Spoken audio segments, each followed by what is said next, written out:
sobre la utopía de Morazán y O'Higgins de ver una sola América, al igual que Bolívar y otros próceres que creyeron en la integración como una alternativa para avanzar hacia el desarrollo desde la solidaridad y la cooperación entre países hermanos. Esta actividad ha sido organizada de manera conjunta con la Embajada de Chile en El Salvador y la Vicerrectoría Académica de la Universidad de El Salvador. Y agradecemos de manera especial a la excelentísima embajadora Soledad Morales y al asesor académico Víctor Valle, que nos han dado su apoyo para el éxito de esta actividad. Agradecemos a la presencia del director subrogante del Instituto de Estudios Internacionales de la Universidad de Chile, Ricardo Gamboa. Muchas gracias por acompañarnos. Y a los excelentísimos embajadores y diplomáticos de Centroamérica acreditados en Chile, amigos y amigas de la cátedra. Agradecemos su presencia y desde ya les invitamos a participar en el chat con sus preguntas y reacciones a la presentación. Al finalizar, vamos a dar un espacio para que puedan, por favor, dar sus comentarios y enriquecer el diálogo. En el encuentro de hoy contamos con destacados panelistas y para no quitarle más tiempo, le doy la palabra a la embajadora Soledad Morales, que nos dará unas palabras de apertura. La embajadora Morales tiene 30 años de experiencia en el Ministerio de Relaciones Exteriores. Ha estado designada en varios países como Singapur, Rusia, El Salvador y Honduras, entre otros. Es historiadora, cuenta con un máster en Ciencias Históricas de la Universidad de la Amistad de los Pueblos Patricio Lumumba, Moscú, y un magíster en Ciencias Políticas con mención en Relaciones Internacionales de la Universidad Católica de Chile. Muchas gracias, embajadora. Le doy la palabra. Muchas gracias, Carla. Cuando comenzamos, primero que nada, quiero agradecerles a todos por su presencia y en especial agradecerle a la Cátedra Centroamérica y al Instituto de Relaciones Internacionales de la Universidad de Chile por este espacio que crearon, que nos da oportunidad de reflexionar sobre algunos temas, ¿no? Cuando pensamos en esta actividad por primera vez, nuestra idea era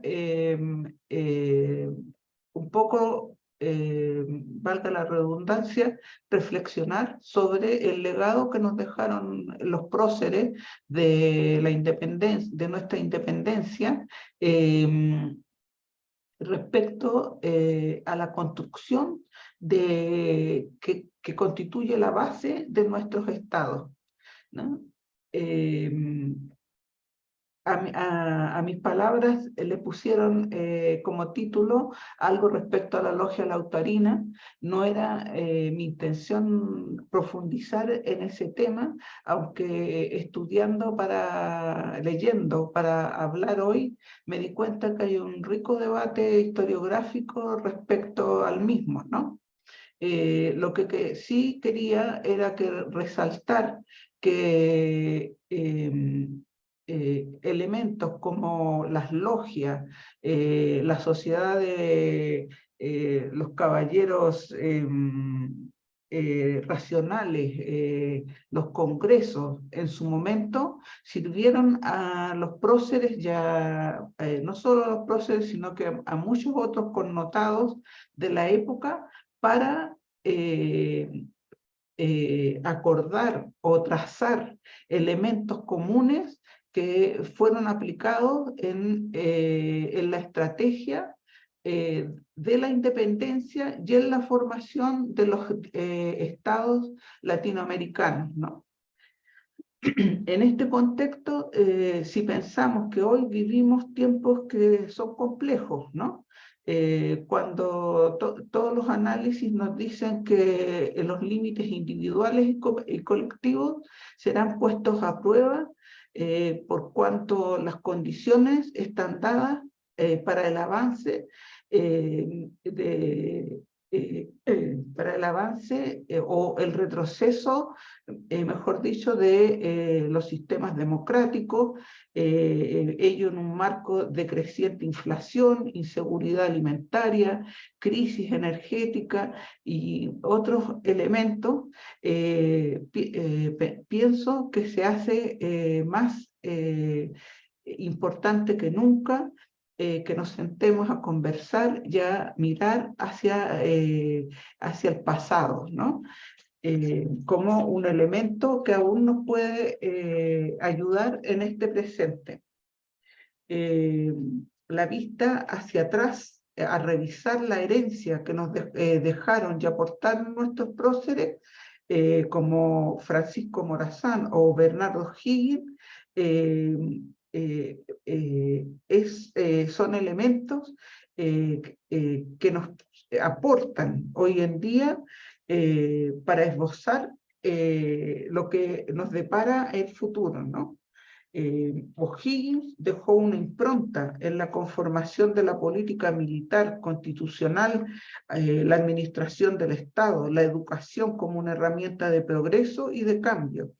Por su parte, Francisco Morazán legó a Centroamérica reformas religiosas relacionadas con la libertad de cultos y de religión, así como la libertad de expresión y de conciencia, entre otros muchos elementos.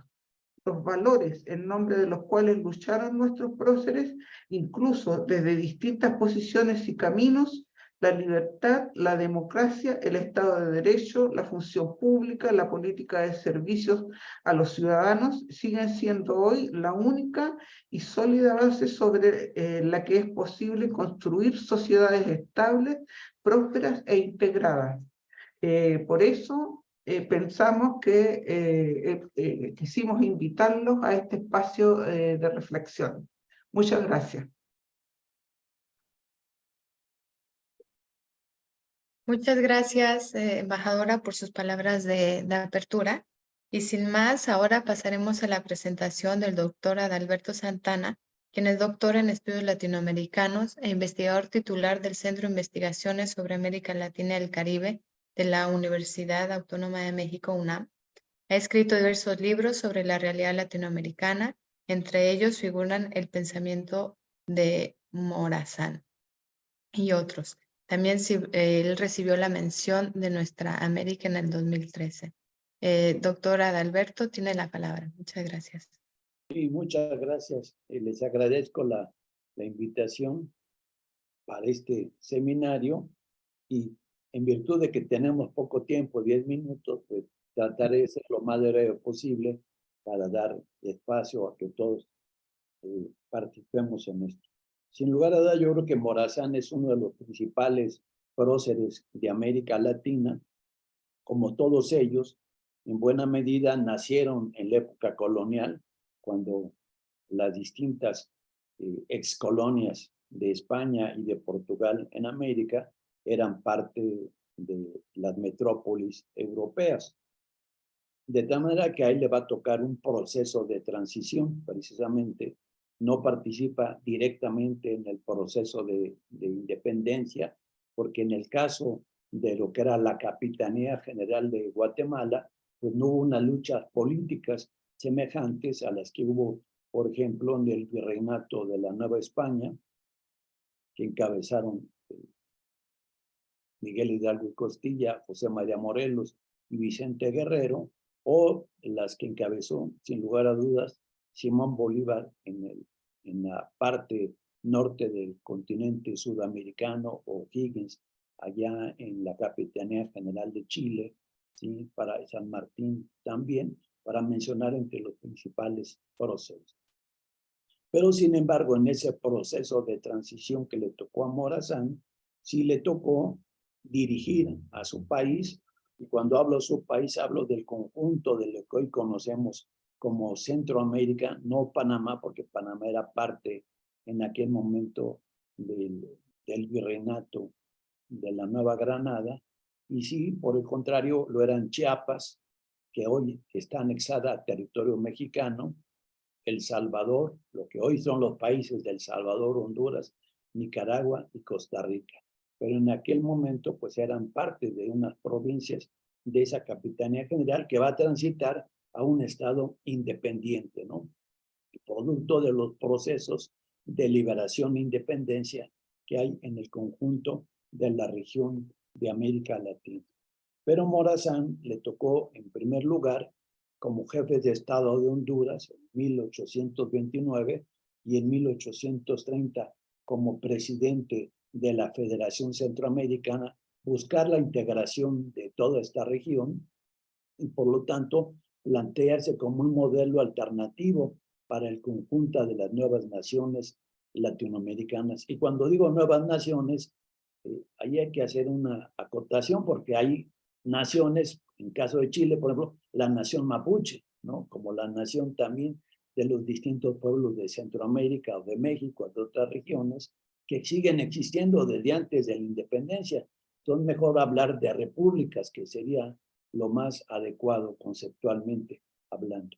Bueno, entonces Morazán lleva a cabo esta construcción y fortalecimiento después de una guerra civil que se vive en Centroamérica, de esta República Federal Centroamericana, para plantearse como un modelo alternativo en el conjunto de la región. Sin embargo, en este caso, esos países de Centroamérica, en su momento, eran la parte más marginal del Imperio Español, y entonces esta debilidad estructural que se tenía desde la época colonial se sigue arrastrando hasta el momento de la vida independiente.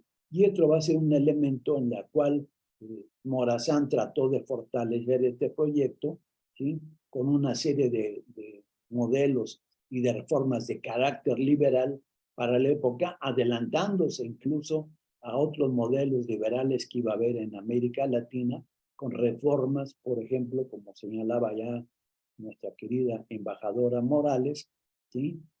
Que eran reformas que tenían que separar, por ejemplo, al Estado de la nueva república y a la iglesia, por ejemplo, disminuir el poder de las oligarquías tradicionales coloniales que seguían perviviendo todavía en esa sociedad, llegar a planteamientos de elementales en una sociedad como era la educación, donde había pocos centros de enseñanza en esa región marginal del imperio. Entonces implicaba una serie de reformas que tenían que realizarse.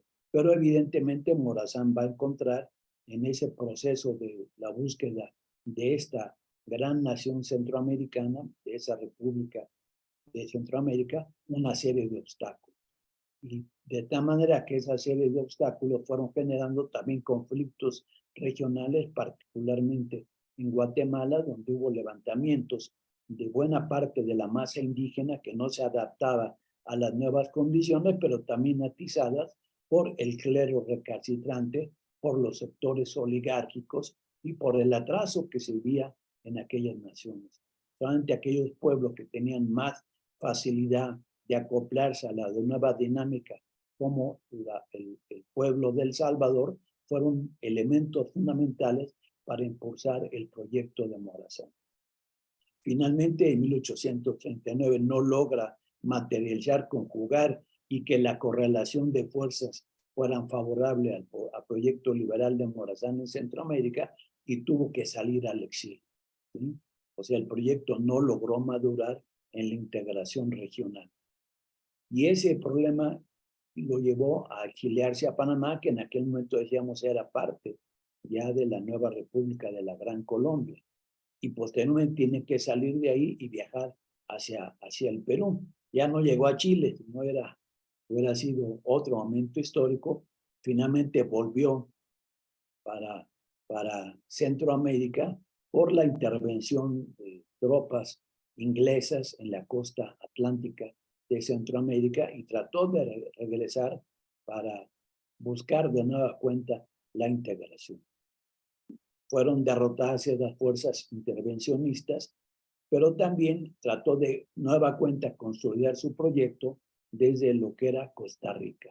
Sin embargo, sectores conservadores de Costa Rica lograron imponerse. La correlación de fuerzas no fue corresponsable con el proyecto morazanista y llevó precisamente a la derrota de este proyecto liberal en el área centroamericana, en la cual, bueno, falleció víctima de un fusilamiento y de las hordas precisamente que en esa Costa Rica salvaje todavía se expresaba, y la balcanización de los países de Centroamérica que ha continuado a nuestros días, pero que sin embargo el proyecto morazanista sigue siendo una alternativa y un paradigma de actualidad para la región centroamericana. Hoy en día, los graves problemas que sigue padeciendo Centroamérica se arrastran desde la época de inicios del siglo XIX, no han logrado ser superados o relativamente superados. Hay otra serie de estancamientos y lo vemos en algunos fenómenos de la actualidad centroamericana, como una de las regiones más marginales de América Latina. En general, toda América Latina es marginal en términos de la globalización, pero hay partes, dijéramos, que son más marginales. Y en este caso es el caso de Centroamérica, y expresiones de esta índole lo vemos hoy en día con el fenómeno migratorio, un fenómeno migratorio que arrastra buena parte de sectores más vulnerables de toda la región latinoamericana que buscan ir hacia los Estados Unidos, incorporarse a la economía norteamericana, porque eso representa una movilidad social. Y también porque en la región, ya sea México, Centroamérica, Colombia, Ecuador, Brasil, etcétera, pues hay una serie de problemas como la violencia, el crecimiento de la delincuencia organizada. Estábamos hablando acá con el profesor Pérez, precisamente como en Valparaíso cada vez el narcotráfico tiene más fuerza, igual que los carteles que están en México, o que Centroamérica es un paso obligado del narcotráfico, más en esta época del llamado fentanilo y el crecimiento de la cocaína, y como de la delincuencia organizada se presenta como un factor de poder. De ahí entonces la vigencia del pensamiento morazánico de ser una alternativa, de buscar en el conjunto de la región soluciones comunes para los países que tienen problemas comunes, como es el caso actualmente de Guatemala, El Salvador, Honduras, Nicaragua y Costa Rica. De ahí que entonces, a mi entender, el proyecto morazanista sigue presente, porque unidos lograrán derrotar precisamente a las fuerzas adversas que impiden el mejor desarrollo de una región tan importante, estratégica a nivel mundial, porque Centroamérica es un lugar, Centroamérica para el mundo. Ahí está el Canal de Panamá, ahí está, y Centroamérica empieza desde el mismo Tehuantepec en México, no tan solo es, digamos, políticamente desde el norte de Guatemala hasta Panamá, empieza desde el territorio mexicano, porque este istmo forma parte históricamente, decíamos, Chiapas era parte de ese territorio, ¿no? Donde en el caso mexicano se siguen teniendo los mismos problemas que Centroamérica, la marginación social, la delincuencia organizada, la falta de un desarrollo sostenible para dar viabilidad, y entonces el pensamiento y el modelo alternativo de nuestros próceres creo que resulta lo mejor para diseñar un modelo de integración regional. Ahora el problema, por ejemplo, agroalimentario que tenemos, la fuerte inflación que hay en la región, se estaba planteando hacer la reunión en el mes de mayo en Cancún, convocada por el presidente Andrés Manuel López Obrador, pero desgraciadamente por el padecimiento de la COVID que agarró por tercera ocasión y por la disponibilidad de otros mandatarios de la región, seguramente esta reunión va a ser pospuesta para el mes de junio, ¿no? Y porque la inflación hoy en día, la crisis económica de la región, es un problema en la cual todos los países tenemos que encontrar la solución, y más cuando somos pueblos hermanos con las mismas condiciones y que hemos sido divididos políticamente por una serie de elementos ajenos a nuestra región, particularmente la influencia de Washington, ¿sí? Y de las potencias europeas, que han mermado nuestra capacidad para salir adelante y que nos han convertido esencialmente desde hace largo tiempo en abastecedores de materias primas, pero también de mano de obra. Hoy hay más de 65 millones de latinoamericanos en Estados Unidos que hacen en buena medida funcionar esa economía. Entonces, el modelo de integración que propusieron nuestros próceres como Morazán, como Bolívar, como Higgins, San Martín, creo que sigue vigente en nuestros días. Esta sería entonces mi participación para no excederme de los 10 minutos. Muchas gracias. Muchas gracias, doctor Santana. Sin duda, con sus palabras queda claro que Morazán era un visionario Su pensamiento, como usted dice, sigue vigente y creo que por eso es la importancia de contar con estos espacios para considerar y seguir pensando, ¿verdad?, sobre cómo se pueden aplicar todas las ideas que él tenía para seguir avanzando en una integración y resolver los grandes problemas que tenemos como región. Y para continuar conversando sobre esto, ahora le daremos la palabra al doctor Fabián Andrés Pérez Pérez, quien nos hará una presentación sobre el pensamiento de Bernardo O'Higgins durante la primera etapa de su vida, de 1798 a 1811. El doctor Fabián Andrés Pérez es doctor en Historia, magíster en Estudios Literarios y Culturales Latinoamericanos, licenciado en Historia con mención en Ciencia Política, es profesor de Historia, Geografía y Ciencias Sociales de la Pontificia Universidad Católica de Valparaíso, académico del Departamento de Humanidades y Formación General de la Universidad Andrés Bello y secretario académico de Formación General de la sede de Viña del Doctor, le doy la palabra. Gracias por acompañarnos. Gracias Carla, y gracias a todos por la invitación, de verdad muy interesante el tema. No sé si puedo compartir pantalla aún, parece que aún no. Sí, por favor, Sí, Andrea, ¿crees que sí, podrías?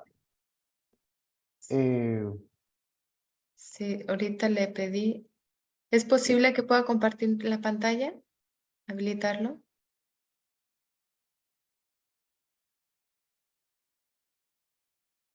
Andrea, sí, ahorita ya le... ¿Puedes ok, verificar si ya tienes habilitado? aún no, aún no. Bueno, pero para seguir, para empezar, me parece súper interesante lo que expuso el profesor Santana, lo encontré muy interesante, porque esta idea de integración, ¿cierto? Que hoy, ahora sí, que hoy estamos, ¿verdad?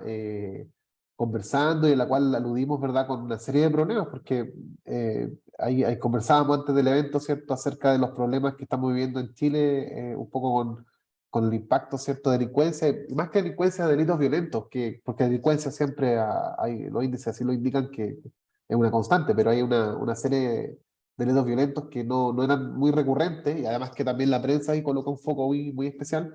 Y una de las soluciones que puede ser, o una de las soluciones más importantes, son la integración. Pues yo, perdón que me salga del punto, porque vamos a hablar de O'Higgins, pero en la mañana nos veo noticias que en la frontera entre Perú y Chile hay un problema grave, gravísimo, humano, de inmigrantes, ¿cierto? Ilegales que no pueden salir de Chile, tampoco pueden entrar al Perú. Y ahí la discusión de los dos estados, bueno, no podemos hacer mucho, ¿verdad? Y hay una discusión delicada, ¿cierto? Una línea muy gris, y eso justamente se soluciona con integración, pues. Les pido también perdón, porque acá en Villa hace mucho frío, entonces estoy un poquito gangoso, ¿ya? Entonces, y además en la oficina de la universidad está más helado aún, entonces por eso estoy con ese sonsonete, ¿ya?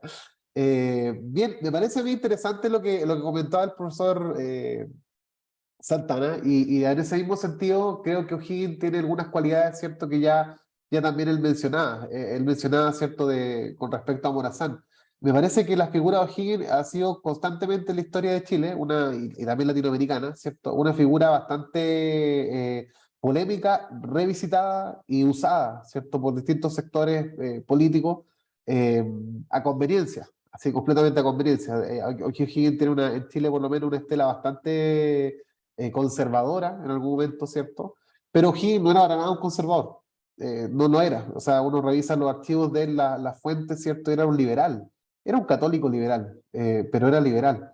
Y me gustaría partir con esta pequeña fuente, ¿cierto? Que el manifiesto que hace a las naciones el director supremo de Chile, del año 18, cuando se consolida la independencia, y él dice lo siguiente, que me parece muy interesante. Dice: si la institución de los gobiernos no conoce otro origen que el de procurarse los hombres un apoyo a su seguridad y a la prosperidad de la asociación, ¿cómo ha podido suponerse que los pueblos de América confiriesen sus poderes para ser más infelices y humillados? ¿Quién podría creer que los americanos, poseedores de la tierra más fértil y preciosa del universo, quisiesen evitarla para regar solo con sus lágrimas el sacrílego entredicho impuesto a la naturaleza para que no produjese? Es bien interesante porque si bien esto que estamos viendo acá es la proclamación, ¿cierto? O la declaración de independencia de Chile, hay un marcado corte, primero institucional, ¿cierto? O sea, el cual O'Higgins, ¿verdad? Sostiene que la institucionalidad podría ser el mecanismo que permitiría la seguridad de los estados, ¿cierto? La seguridad también de la independencia, pero al mismo tiempo está trazado, ¿cierto? Atravesado toda esta declaración por un sentimiento americanista, un sentimiento, ¿cierto? De que es imposible mantener la libertad, es imposible mantener, ¿cierto? La independencia si no es a partir de una empresa continental, a partir de una empresa que supere, ¿cierto?, al Estado-nación independiente. Y es por eso que Bernardo O'Higgins a mí me parece una figura muy particular. O'Higgins, ¿cierto?, primero que todo, tiene una formación cultural, ¿cierto?, e intelectual, educativa, podríamos llamarle, incluso de la vida, muy compleja. O'Higgins, ¿cierto?, no nació siendo, primero que todo, como ustedes sabrán, ¿cierto?, no nació siendo O'Higgins, nació siendo Bernardo Riquelme, hijo de madre soltera, con un padre que no lo reconoce, o sea, de hecho nunca lo reconoce, él tiene que disputar incluso ahí legalmente su herencia ya una vez muerto su padre. Ahí tiene una serie de entredichos, entreveros, nunca lo vio. Hay unas cartas en las cuales que son muy emotivas, unas cartas que escribe Bernardo O'Higgins a su papá, Ambrosio O'Higgins, virrey del Perú, ¿cierto? Irlandés al servicio de la corona española, en las cuales le dice, me gustaría solamente que usted me pudiera dar un abrazo. Son cartas muy emotivas. Pero el padre, de alguna forma, acaso cierto, sombra de la figura paternal latinoamericana, se preocupa solamente, ¿cierto?, de lo económico y lo mantiene y le da alguna dispensa, ¿cierto?, y se contacta con algunos amigos para que reciba una educación cultural, intelectual bastante compleja y muy rica, ¿ya? Él va, por ejemplo, quiero destacar eso, se educa en el Colegio Natural en Chillán, un colegio que estaba destinado, ¿cierto?, jesuita además, para el estudio de los hijos de los caciques mapuches. Entonces aquí él aprende sus primeros amigos, sus amigos más cercanos van a ser hijos de caciques mapuches, ¿cierto? Y va a hablar perfecto el mapudungún. Perfecto. De hecho hay una carta también muy linda de las relaciones de viaje de Mary Graham, que es una viajera, ¿cierto?, que viene por Sudamérica y escribe todo las vivencias que tiene, en la cual se entrevista con O'Higgins y dice, es un hombre muy culto y habla perfectamente mapudungún y tiene un trato muy cercano, ¿cierto?, con los mapuches. También pasa por Lima, que no es menor. O sea, la primera educación va a ser un colegio naturales para mapuches, como les comentaba. Después va a pasar por Lima, por el Colegio del Príncipe y el Colegio San Carlos en Lima. Iba a estudiar en la Universidad de San Marcos, pero se va a Inglaterra y ahí se convierte, ¿cierto?, en Mr. Riquelme, ¿cierto?, que así le llaman el internado en Richmond. Y esta formación cultural le permite a él tener una serie ¿cierto?, de visiones panorámicas, ¿cierto?, con respecto a lo que es América y con respecto a lo que es la independencia. Me voy a apurar porque no quiero ahí atrasarme. En Richmond conoce, ¿cierto?, como ustedes también deben saber, a su gran maestro, que él en muchas cartas, ¿cierto?, a Juan Maquena y en otra epístola llama el apóstol de América, a Francisco de Miranda. Francisco de Miranda si lo pusiéramos en un tono más bien de cultura pop, sería como una especie de Forrest Gump del siglo XVIII, ¿cierto?, porque participa en una serie de procesos continentales, mundiales, participa en la independencia norteamericana, participa, ¿cierto?, en la Revolución Francesa, conoce, ¿cierto?, a la zarina rusa, bueno, va en una serie de empresas continentales, ¿cierto?, y mundiales, y era su profesor de matemáticas en Richmond, y él tiene una relación intelectual muy fluida con él, a pesar de que es muy corta, pero muy intensa. Y esta relación que tiene fluida con Miranda le va a influenciar política e intelectualmente, ¿cierto?, y sobre todo con un toque americanista. Hay una famosa carta que Miranda se la pasa, ¿cierto?, cuando O'Higgins se va desde Inglaterra a España, se la pasa, la hace que la lee en el barco, él en el barco la lee, de hecho la carta tiene instrucciones precisas de cuando la leyera, la destruyera, ¿cierto?, para que ningún enemigo político supiera lo que se escribió. O'Higgins la memorizó, al parecer, la escribió, así lo dice Vicuña Maquena, ¿cierto?, en Chile, y esa carta se llama Consejos de un viejo sudamericano a un joven compatriota. Y eso es interesante, porque esta imagen, ¿cierto?, de Miranda, de que él es un sudamericano, y O'Higgins también, o sea, es un compatriota. Dice, al regresar de Inglaterra a su país. Y en una de las secciones de la carta le dice, el consejo que le da, perdón, ¿me hablaron? Perdón, no sé si se me coló un audio o algo ahí se va, no sé. Ahí me avisan si No, va bien, va bien. perdón. Dice, no hay en toda la tierra sino otra nación a la que se pueda hablar de una palabra de política fuera del corazón probado un amigo, y es que esa nación son los Estados Unidos. Aquí se nota la formación liberal que tiene cierto Bernardo Higgins. Tiene una formación liberal no solamente intelectual, sino también en cuanto a instrucción política. Ya Miranda va a reforzar, ¿cierto?, estas ideas de que tiene que juntarse con gente joven, pero tiene que tener cuidado también de los jóvenes. Por ejemplo, dice, la juventud es la edad de los ardientes y generosos sentimientos. Entre los jóvenes de vuestra edad encontraréis fácilmente muchos prontos a escuchar y fáciles de convencerse en cuanto a la misión emancipatoria. Pero por otra parte, la juventud es también la época de la indiscreción y de los efectos temerarios. Así es que debéis temer estos defectos en los jóvenes tanto como la timidez y las preocupaciones de los viejos. Y le dice otras cosas más que también son interesantes. No olvidéis la Inquisición, ni sus espías, ni un sótano, ni su suplicio. Y hay un importante componente, y con esto quiero ir cerrando porque no me quiero pasar del tiempo, simbólico en las cartas de Miranda. Esta idea, ¿cierto?, de que la independencia se gana no solamente, ¿cierto?, con buenas intenciones, sino que también se gana convenciendo a los jóvenes que vayan a la lucha, ¿cierto?, y cuidándose de los viejos que son más conservadores.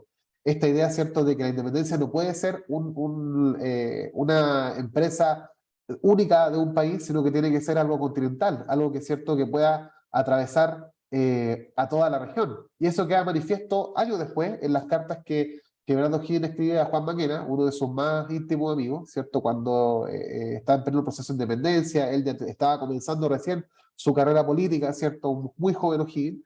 Y en esas cartas, uno cuando las lee, no las voy a leer todas por razones del tiempo, hay un marcado sentido providencialista, incluso agónico. De hecho, hay unas cartas muy bonitas de O'Higgins en las cuales él dice, mi intención siempre fue dedicarme al campo. Mi anhelo es ser guaso, él lo dice abiertamente, es ser guaso. El guaso en Chile, ¿cierto?, es la persona que se trabaja al campo, el agricultor, ¿verdad?, el campesino, de la zona profunda, digámoslo así. Dice, pero hay algo, dice él, un destino que me empuja. O sea, esto es inevitable. Y le dice a Maquena, sin embargo, en cuanto a la empresa de independencia, dice, mi querido amigo, ya he pasado el Rubicón, ya atravesé un límite. Es ahora demasiado tarde para retirarme, aun cuando estuviera dispuesto a hacerlo, pero esa idea jamás se ha pasado por mi mente.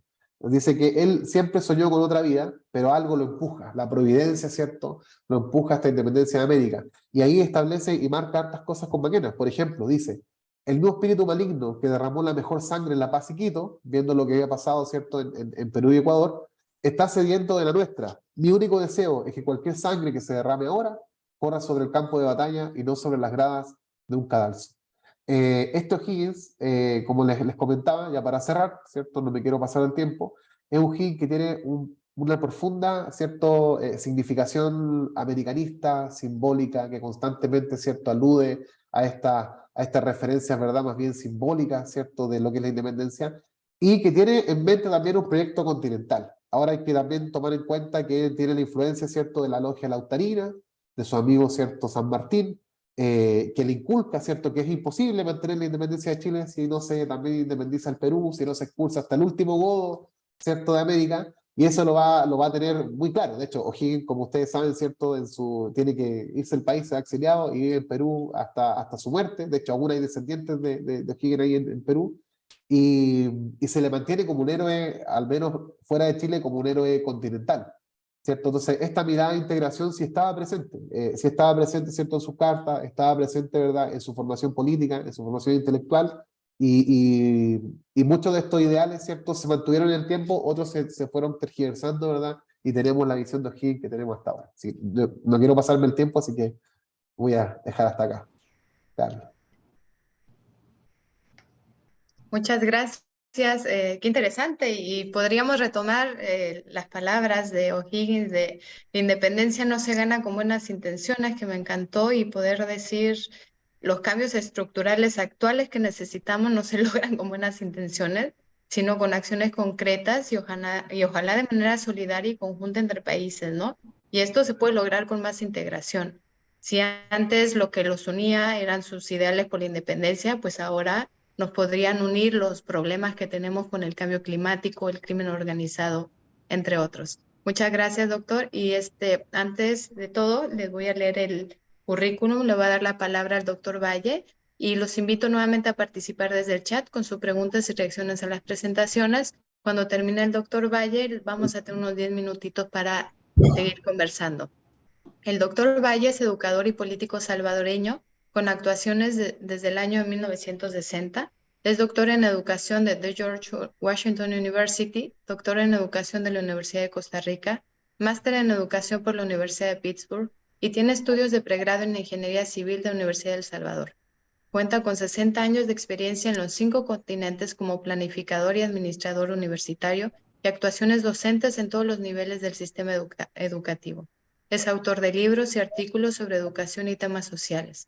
Desde su juventud ha sido militante y dirigente en diversas expresiones de la izquierda política histórica y en 1990 fue dirigente máximo del Partido Movimiento Nacional Revolucionario.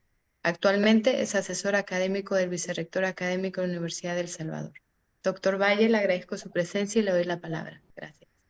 Muchas gracias, Carla, y muy complacido de estar en esta importante actividad académica y política, diría yo, y un poco avergonzado por haber entrado tarde a este espacio y haberme perdido las primeras intervenciones que seguramente han sido tan valiosas como las que he escuchado.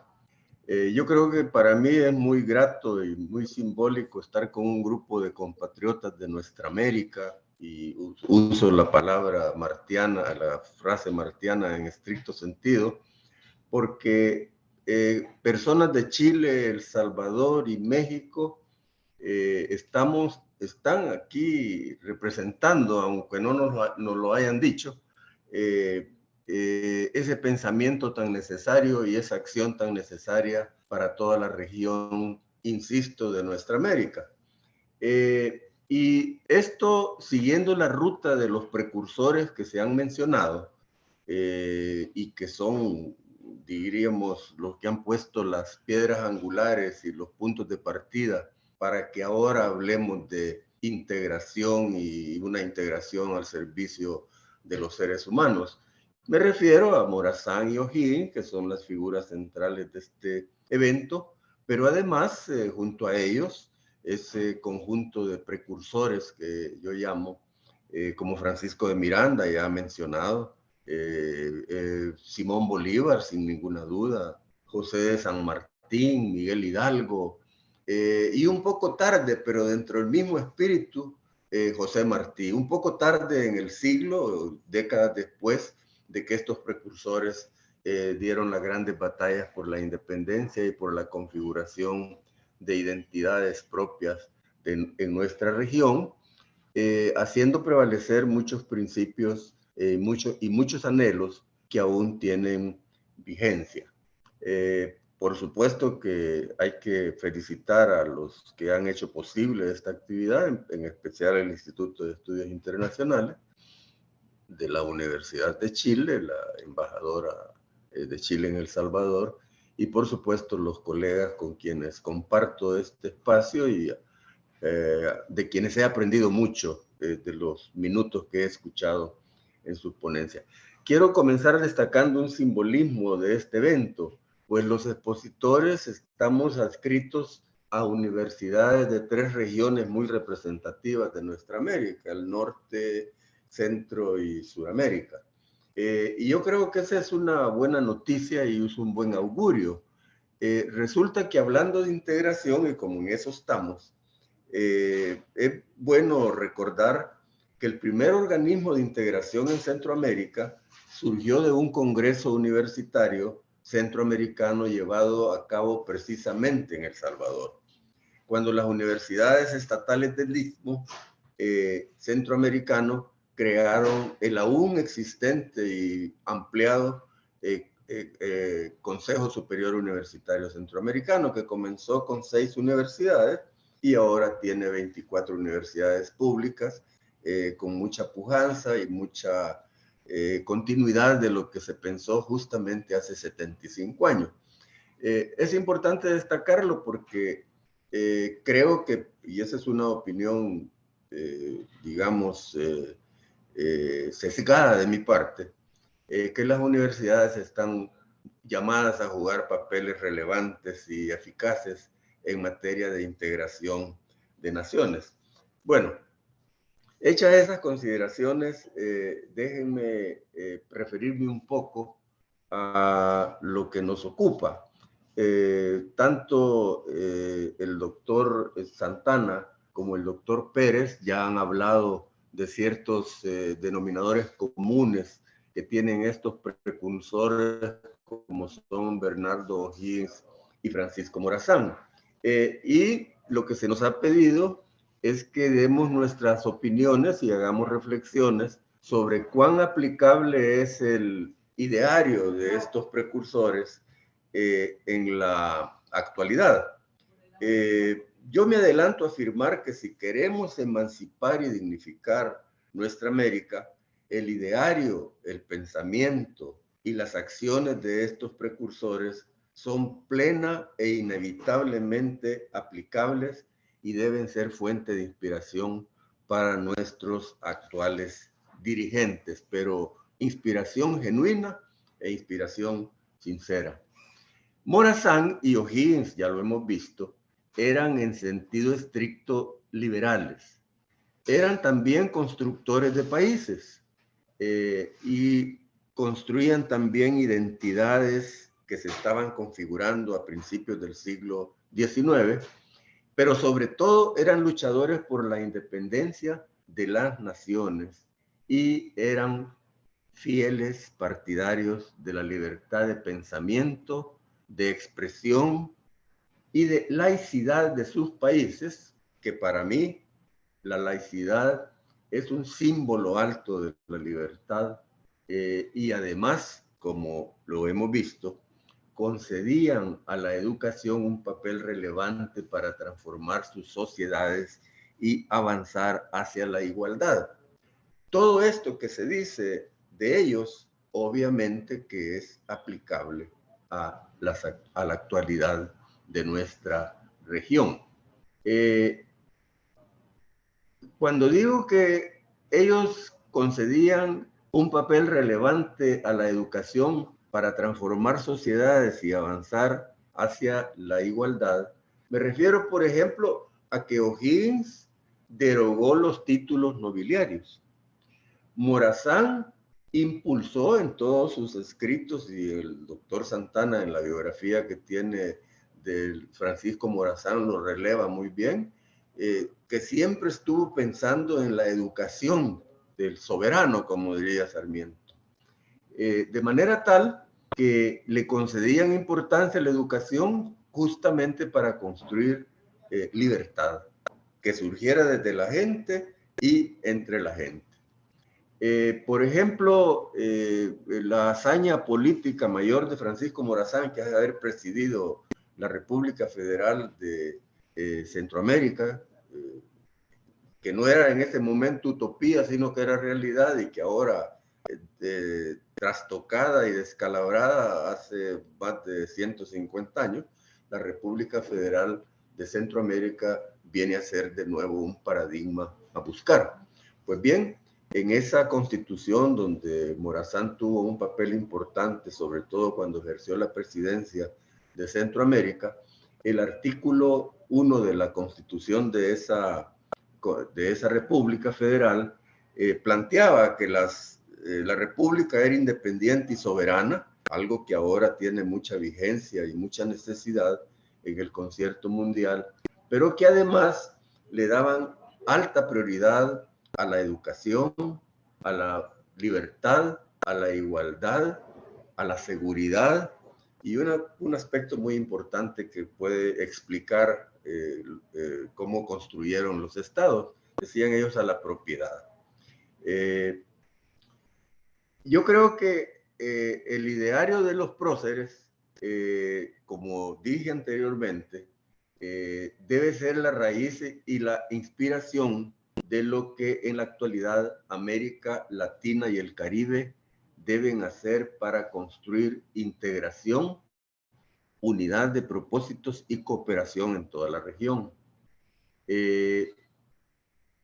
Con el fin, en definitiva, de posicionar a nuestra América como una entidad respetable y de significativo peso específico en ese concierto mundial que cada vez más se habla de una multipolaridad que está inevitablemente en marcha en el mundo.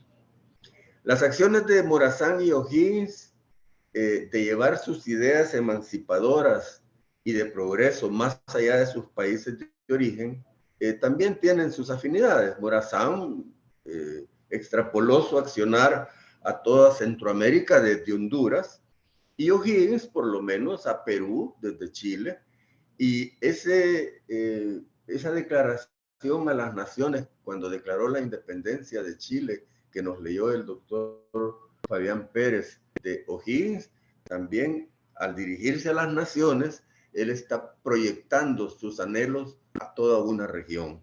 Eso denota pues que ellos tenían en su accionar, en su pensamiento y en su proyección una visión que iba más allá de sus países y que por lo tanto pensaban en función regional.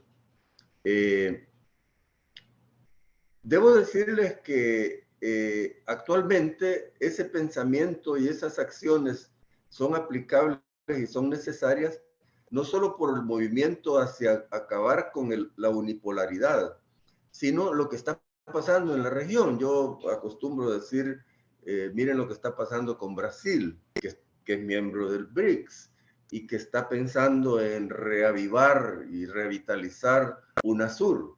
Piensen que en Centroamérica tenemos el SICA, piensen que está en el Caribe el CARICOM, piensen que hay una cantidad de agrupaciones que le dan sentido y concreción a una necesidad de integrar los países, que con diversidades y singularidades tienen que encontrar elementos comunes para garantizar que unidos haremos más y tendremos más peso específico en el globo, como les he dicho. Y quizás una digresión sobre el SICA y el CARICOM. Fíjense que el SICA y el CARICOM somos una realidad geográficamente y desde el punto de vista de la población no muy grande, pero si ustedes se ponen a pensar que el SICA y CARICOM juntos suman 21 estados en el hemisferio, en términos políticos, donde un estado tiene un voto para tomar ciertas decisiones, es muy importante eso. SICA y CARICOM además tiene la singularidad de que uno de ellos, como Belice, es miembro de las dos agrupaciones. Pero la otra singularidad es que CARICOM tiene un país de habla francesa y otro de habla holandesa, que además, junto con Guyana y Surinam, que es el de habla holandesa, constituyen países no isleños, sino continentales, que además, y vean cómo se van dando los entrelazamientos que nos pueden potenciar esta integración, que además tanto Surinam como Guyana son miembros muy activos de los países del Tratado de Cooperación Amazónica. SICA y CARICOM entonces, a pesar de su pequeñez, actúa como una bisagra para contribuir a la integración desde el sur de Chile hasta el norte de México, pasando por todo el mar Caribe.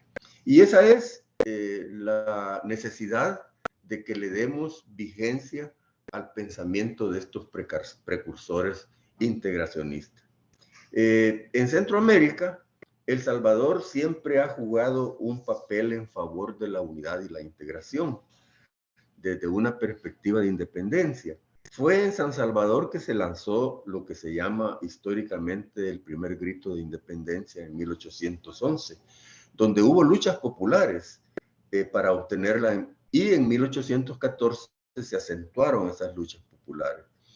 La independencia llegó en 1821, pero si ustedes leen los documentos constitutivos, ellos mismos, los que la proclamaron, decían que había urgencia de proclamarla antes de que el pueblo actuara por sí mismo. O sea, esa frase denota, y eso está registrado en los documentos oficiales, que las élites no solo marginaban conscientemente a los sectores populares, sino que temían que actuaran con sus iniciativas propias.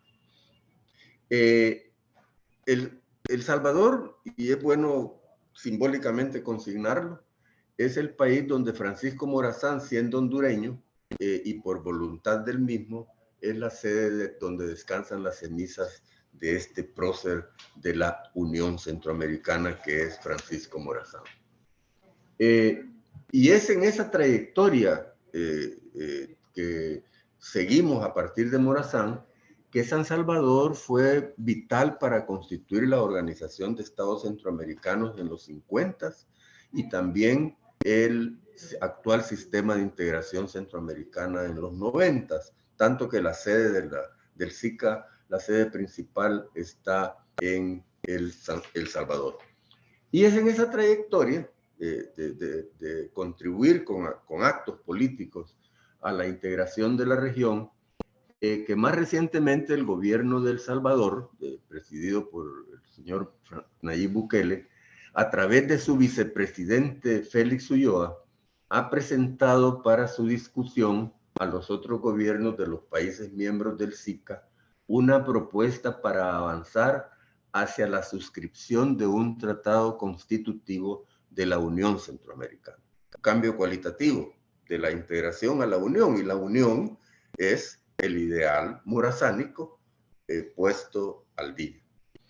En el terreno de las concreciones, un equipo de integración centroamericana adscrito a la vicepresidencia de la República, a cargo del doctor Félix Ulloa, concluyó en enero que corre la elaboración de un documento que describe la proyectada Unión Centroamericana como organización regional con personalidad jurídica propia, con alcances en lo económico, político, monetario, fiscal, social, seguridad democrática, ambiental y aquellos otros acordados mediante el procedimiento establecido. La Unión Centroamericana tendría el Consejo de la Unión, integrado por los jefes de Estado de los países miembros, un parlamento con capacidad de emitir leyes a cumplirse en toda la Unión, no como ahora que el Parlamento Centroamericano es un foro, lugar de encuentro para intercambiar opiniones políticas y hacer algunas acciones bien intencionadas, pero no tiene capacidad de emitir leyes de cumplimiento en todo el sistema.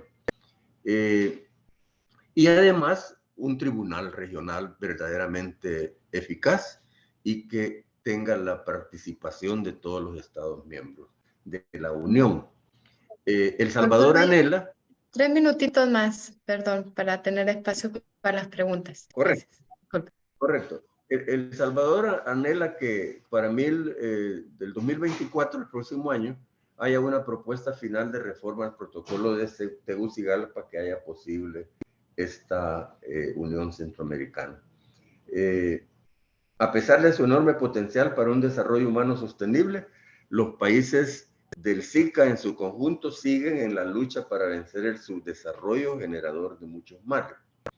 El propósito político es que, aplicando el ideario de los próceres integracionistas de nuestra América, los países del SICA transformados en Unión Centroamericana salgan mancomunadamente del inveterado subdesarrollo para construir sociedades educadas, libres y en paz, y que tengan un peso específico respetable en el concierto de países de toda la región y del mundo, como lo anhelaron Morazán y O'Higgins. Muchas gracias. Muchas gracias por su excelente presentación. Y bueno, esperamos que los líderes de ahora escuchen lo que ustedes han dicho aquí en esta presentación y sean fuente de inspiración, ¿verdad? De tanto Morazán como Higgins y todo el legado que ellos han dejado. Para no quitarles más tiempo y por el tiempo que tenemos, voy a leer algunos comentarios que tenemos, ¿verdad? Saludos de Jesús Aguirre desde Ciudad de México, Fernando Silva desde el Centro de Extensión del Senado. Nos mandan un saludo. Él escribe que es necesario hoy en las relaciones internacionales de nuestros países y en el contexto del reciente Día Mundial del Multilateralismo. Rafael Maradiaga manda un saludo desde Tegucigalpa. Dice un tema interesante para nuestro país y Centroamérica. También tenemos un comentario, bueno, varios comentarios de Ricardo Villeda que los pueden leer. Yo voy a leer los dos primeros. Él escribe: me llama la atención de que en el relato sobre la independencia de Centroamérica se presente por un lado a la Iglesia Católica recalcitrante junto con la oligarquía y junto con grupos indígenas, y por otro lado se presenta a los independentistas sin profundizar el hecho de que esa oligarquía que apoyaron a la Iglesia Católica sobrevivieron a la independencia. Y entonces viene la pregunta: ¿hasta qué punto los independentistas realmente fueron oligárquicos? ¿Y por qué los grupos indígenas estaban apoyando a la iglesia? Esto tiene sentido si vemos que después de la independencia, los grupos indígenas profundizaron su precarización con la extinción de ejidos y expropiación de tierras indígenas que tenían garantizados con la Iglesia Católica. Por otro lado, llama la atención que dentro de este relato de independencia, la participación de Inglaterra queda completamente opacada. Y continúa Ricardo Villeda. Por otro lado, habría que ver hasta que la muerte de Francisco Morazán estuvo relacionada con problemas que tuvo con Inglaterra debido a la alta deuda que había adquirido Centroamérica con ellos. Por otro lado, tenemos otra pregunta, pero no sale el nombre de la persona. Si quiere, después puede decirnos su nombre. La integración latinoamericana, tal como se ha planteado de manera clásica, ha buscado favorecer a los países más desarrollados en detrimento de los más pequeños o queriendo mantener las viejas relaciones estructurales de la colonia. Por ejemplo, los intentos centroamericanos anteriores han demostrado un fracaso rotundo. ¿Por qué deberíamos insistir en esta agenda? Lina Ahoy manda un saludo. Muchas gracias por las presentaciones. Saludos a todos desde la embajadora de Costa Rica en El Salvador. Muchas gracias, embajadora, por acompañarnos. Eduardo Salgado, el cónsul general de Costa Rica en Chile, le manda un saludo al doctor Valle. Buenos días, desde San Salvador le saluda Hugo Vázquez. Me alegra que se haya tomado estos temas. Falta mucho que investigar, me parece, sobre todo para trasladar estos conocimientos a nuestros pueblos, ¿verdad? Y también Ricardo Villeda deja unos 4 o 5 comentarios más que pueden ir leyendo. Voy a leer el de Olman Gregory. Hola, buenos días. Les recomiendo ver los videos del politólogo Santiago Armesilla. Él habla sobre la unión de países hispanohablantes y lusohablantes de nivel universal mediante el término iberofonia, concepto iniciado por Álvaro Plantes Prado. También recomiendo los libros de Marcelo Gullo, como lo son La insubordinación fundante, Madre Patria y Nada por lo que pedir perdón. Saludos cordiales. Si quieren, me quedo hasta acá. Una última pregunta de alguien que no tiene el nombre. ¿Por qué deberíamos insistir en esta agenda? Y bueno, les doy la palabra. No sé quién quisiera decir algo. De los panelistas, quisiera responder a alguno de los comentarios. Bueno, aunque esté libre de culpa, lanzo la primera palabra. A mí lo que me satisface es todas las reacciones que ha habido, que en cierta medida es un indicador de que el evento ha tenido éxito porque ha motivado este tipo de reflexiones y de consideraciones. Es un tema muy, no diría yo complicado, no me gusta usar esa frase, digamos muy multifacético.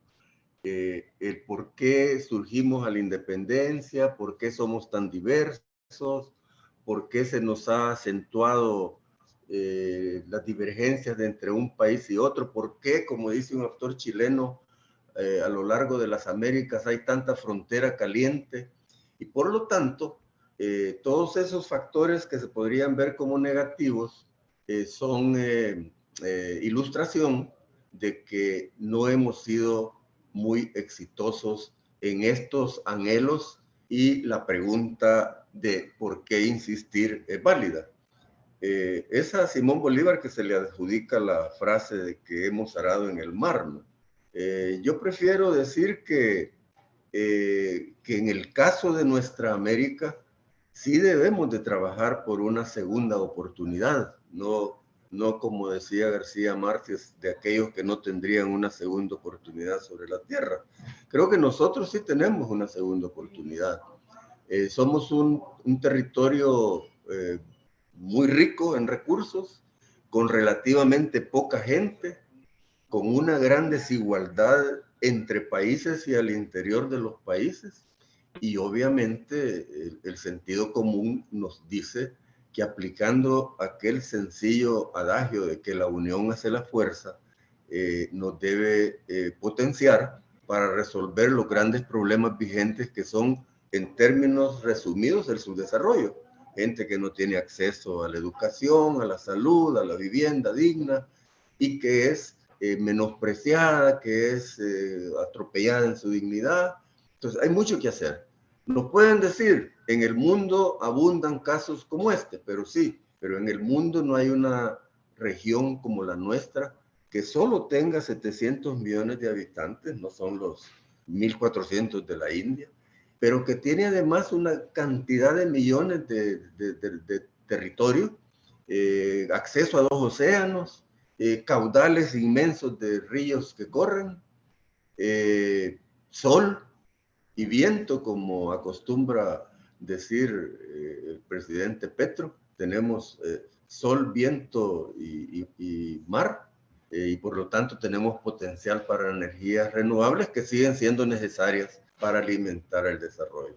Lo que hay que darle a los enfoques integracionistas es un sentido de visión estratégica y un sentido de altura de parte de los gobernantes, que son los llamados a asumir estas agendas con la responsabilidad de interpretar lo que necesita la gente y lo que anhela, pero en su vida cotidiana y en su realidad, que es lo que debe competir a la política y a los dirigentes sociales de un país. Esa sería mi reacción y me felicito de haber estado en este corto evento, pero veo que motiva muchas inquietudes y este tipo de preguntas dan como para convertir este breve encuentro en un seminario de larga duración, y ese sería un papel importante de las universidades que estamos aquí representadas. Muchas gracias. Muchas gracias, doctor Santana. Y ahora me gustaría entender, agradezco la Gracias. palabra del doctor Valle, que son muy importantes y destacadas. Y respecto a las preguntas, yo me gustaría responder en un sentido del fracaso de esta integración centroamericana. No tan solo centroamericana, sino de América Latina en general y el Caribe, ¿no? Si lo pensamos histórica y culturalmente, es una de las regiones del mundo más integradas cultural e históricamente, porque tenemos en términos generales una misma historia compartida.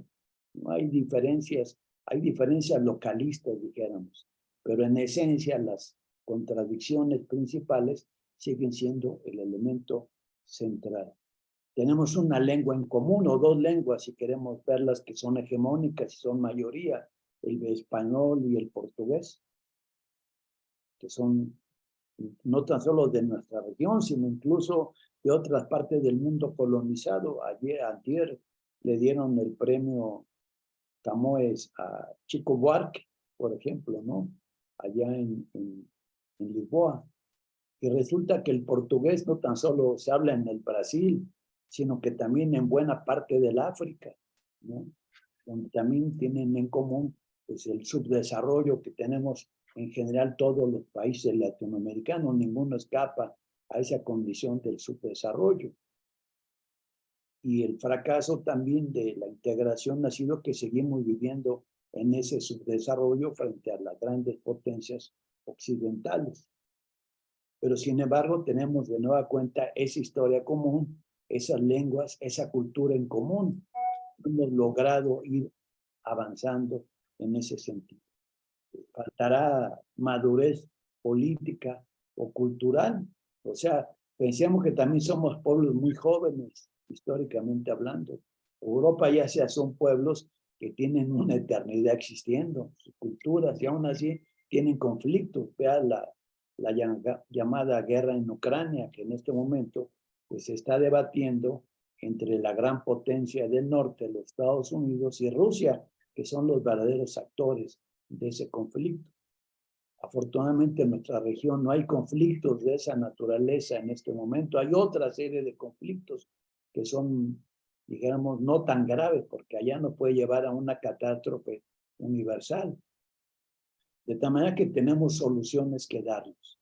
En buena parte depende también de nuestra clase política, pero también esa clase política que hoy parecería estar dando un giro más progresista, de avanzada, de búsqueda de la integración, pues debe llegar a materializarse realmente en una integración, decíamos, del fenómeno migratorio que hoy está presente en todos nuestros países.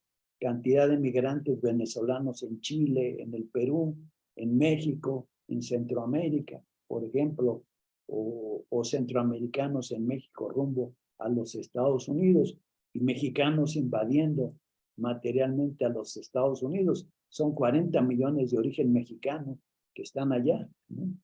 Que también esa es otra de las enseñanzas que nos está dando la historia dentro de estos procesos, ¿no? Entonces, esa serie de problemas nos están dando precisamente a la respuesta a buscar las soluciones. Y eso yo creo que depende mucho de la clase política que existe en nuestros países, que lleguen verdaderamente a integrarse, a romper las fronteras. Por ejemplo, el fenómeno migratorio, pues no tendría por qué haber visas para que entraran a otro país si somos una misma nación integrada, porque seguimos el parámetro pues, que nos imponen los poderes hegemónicos. Un venezolano no tenía por qué pedir permiso para entrar a Chile o a México, por ejemplo, un centroamericano de igual medida, porque todos los seres humanos tienen derecho a migrar y no poner barreras como actualmente están ocurriendo. Yo creo que buscando las soluciones a problemas concretos podríamos avanzar en ese proceso de integración. Y ahí está precisamente el legado de nuestros próceres. Cómo traerlo hoy al siglo XXI para hacerlo realidad. Esta sería mi reflexión. Muchas gracias. Muchas gracias, doctor. Muy interesantes los comentarios. No sé si el doctor Fabián Pérez o la embajadora quisieran hacer un comentario, porque en honor del tiempo tengo que darle la palabra al director subrogante Gamboa, que nos va a dar unas palabras de clausura, pero antes que todo quiero agradecerles, ¿verdad? Creo que ha sido una discusión muy interesante, que nos quedan ganas de más, ¿verdad? Y yo creo que los voy a invitar a una serie de conferencias que se van a llamar Hablemos de Integración. Va a ser una vez al mes, las últimas semanas de cada mes, y vamos a ir hablando cada uno de los temas, ya sea de migración, cambio climático, entre otros, ¿verdad? Nos quedamos con muchas dudas, con muchas preguntas, con muchas ideas que seguir pensando, y les agradecemos a todos por habernos acompañado. Director, le doy la palabra. Muchas gracias, Teresa. Muchas gracias a todos los participantes y particularmente a los expositores, a María Soledad, a Fabián, a Alberto y a Víctor, ¿cierto?, por sus excelentes exposiciones. Lamentablemente no puedo escucharlas todas porque me llamaron, tuve que recurrir a resolver un problema que surgió mientras estábamos en el seminario, entonces no puedo escuchar todo, pero sí quiero reafirmar, ¿cierto?, el compromiso del instituto con la cátedra primero y también, por cierto, con la voluntad de seguir profundizando el debate y el intercambio de ideas, ¿cierto?, en estas materias que son tan importantes para nuestra región, ¿cierto?, y que además han sido desde el punto de vista académico centrales, ¿cierto?, en la historia de nuestro instituto. Por tanto, ¿cierto?, no me queda más que agradecer nuevamente a la embajadora, ¿cierto?, María Soledad Morales, ¿cierto?, a Víctor Valle, a Alberto y a Fabián Pérez, ¿cierto?, por su participación y por por hacer tan interesantes exposiciones sobre el tema y poner en discusión estos temas que son tan relevantes. Y, por cierto, como dije, comprometo, ¿cierto?, reafirmo el compromiso del instituto en seguir auspiciando, ¿cierto?, y otorgando los espacios para seguir discutiendo estos temas. Muchas gracias a todos. Muchas gracias y seguimos en contacto. Gracias por su participación y por acompañarnos.